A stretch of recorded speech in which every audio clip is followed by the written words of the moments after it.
Hey guys, it's February 5th today, and I'm really sorry that I haven't posted a 14 or 15 week pregnancy vlog, but this video is just going to combine the 2 weeks because not a lot happened for week 14 anyways, so that probably would have been like a 2-minute video, but week 15 is a lot more exciting.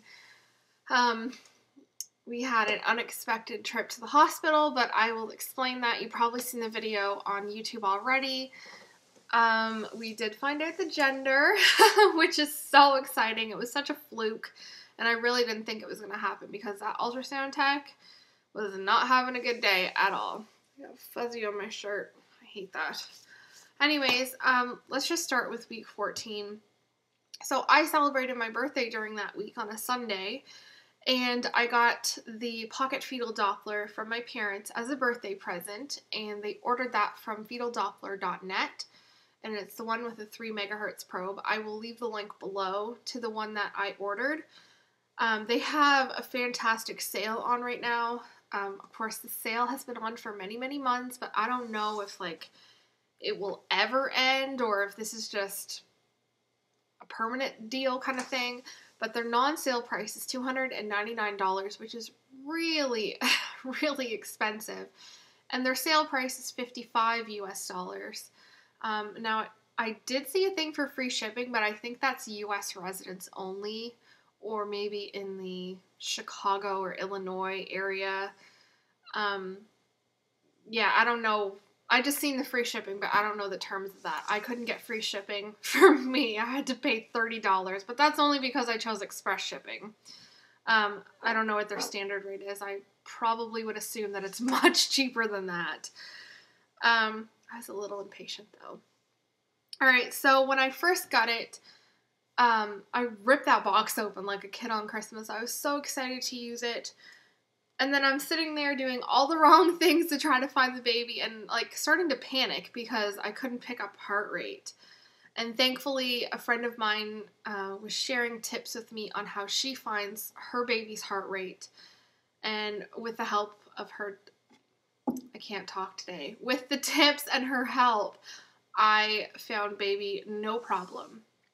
And I've been using it quite a bit since then, and I would not call myself an expert by any means whatever, but I made a video using her tips showing everybody how I find the baby.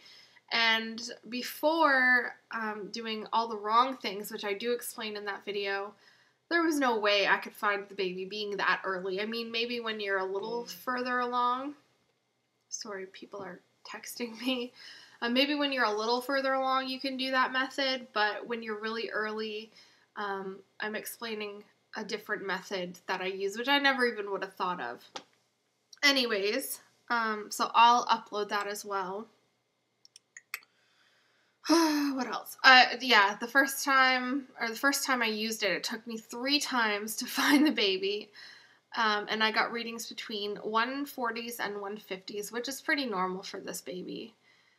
And for food aversions, I hated food during week 14.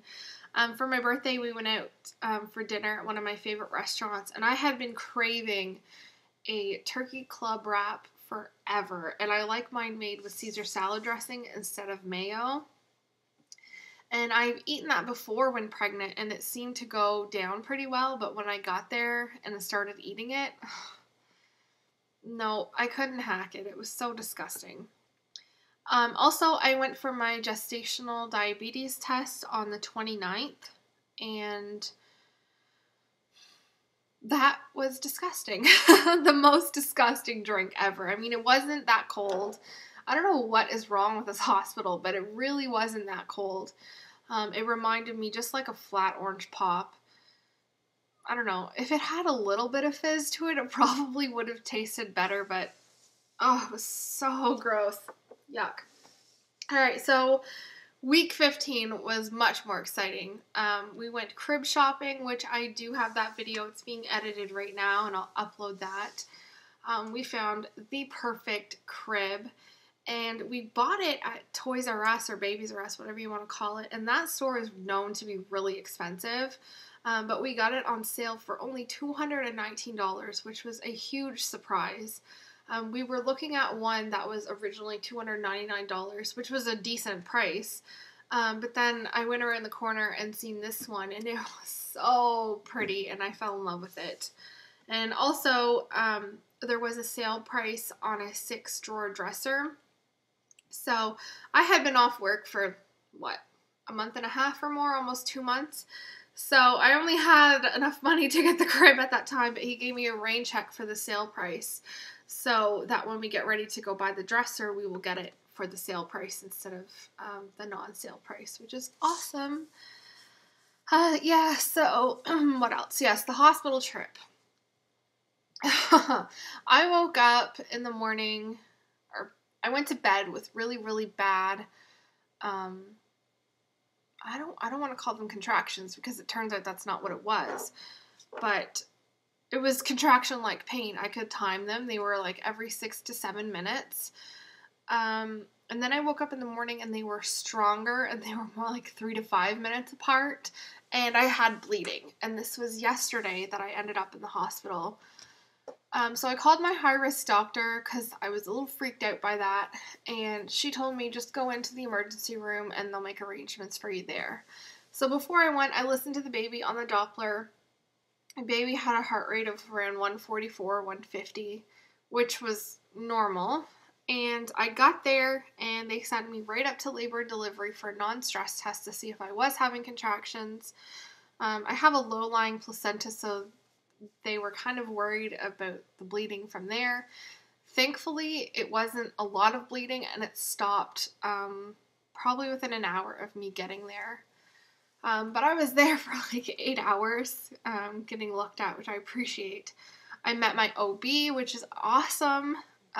She checked my cervix and everything, and it was long and closed, and they sent me for an ultrasound just to measure my cervix, just to make sure, and to check the placenta and to listen to the baby's heart rate again. They listened to the baby on their Doppler, and it was 157, and I think it was 150 or 155 during the ultrasound. And this ultrasound tech, I'm telling you, she was having like a super bad day. You could tell. She didn't even want to do the ultrasound for me at all. I mean, I get that they were a little backed up, which sucks, but that wasn't my fault. And all I asked her to do, she did a tummy ultrasound to listen to the baby, and then she did an internal to measure the cervix. And she said the baby was breech, so the baby was in the exact same position that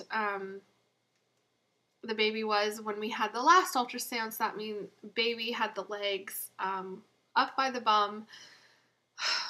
So she kind of like crushed all hope there, but she was going in internally. So she was going in right up by the feet, and she was measuring the cervix and whatnot. And I said, is there any way you could just kind of have a peek? And she just had the worst attitude ever. She's like, yeah, we've got 1 o'clock out there, and it was like 1:30 or 20 to 2 at this time. And I'm like, oh, okay, that's fine. I was just kind of, hoping for a little glimpse. And I seen her measuring the cervix. I'm like, well, I guess that looks pretty long to me. She's like, yeah, it's long. I guess I wasn't supposed to tell you that, but I did. But just the way she was talking, just like the worst tone of voice and the worst attitude ever.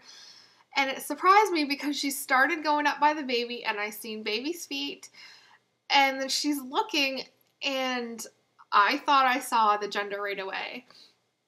And she's like, yeah, you can see this. I was like, oh my God, are you serious? I was so shocked. So, this is the gender of our baby. Go! I told ya! Oh my God! I'm shocked. I am friggin' shocked. It's not a girl. Yes, it's a girl. Told ya. Shit. So, Shit, you want a boy. You want somebody to pile wood with. what do you think? Let's see the inside of your cupcake.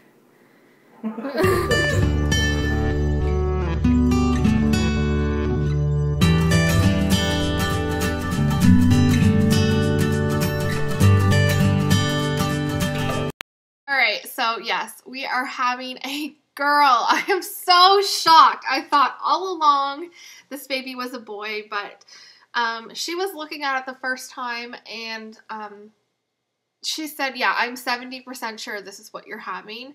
And then she went and I asked her about the cyst that I always have on the left side.